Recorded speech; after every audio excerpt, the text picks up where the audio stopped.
نکاح کے 5 فائدے ہیں۔ پہلا فائدہ اولاد ہے۔ اولاد کے سبب دعا حاصل ہوتی ہے۔ باپ کی موت کے بعد اولاد کی دعا برابر جاری رہتی ہے۔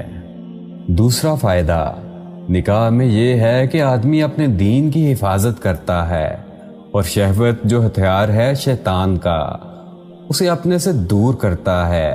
اس لیے نبی کرام صلی اللہ علیہ وسلم نے ارشاد فرمایا کہ جس نے نکاح کیا اس نے اپنے آدھے دین کو حفاظت میں کر لیا۔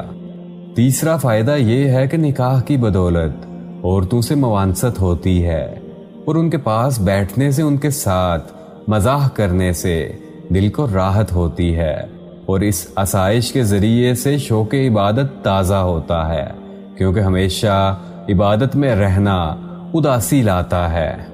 چوتھا فائدہ یہ ہے کہ عورت گھر کی غم خواری کرتی ہے، کھانا پکاتی ہے، برتن دھونا، جھاڑو دینا، ایسے کاموں کے لیے کفایت کرتی ہے۔ اگر مرد ایسے کاموں میں مشغول ہوگا تو علم و عمل اور عبادت سے محروم رہے گا۔ پانچواں فائدہ عورتوں کے اخلاق پر صبر کرنا ہے اور ان کی ضروریات مہیا کرنا اور ان کو راہ شرع پر قائم رکھنا، اور یہ کوشش بہترین عبادت ہے۔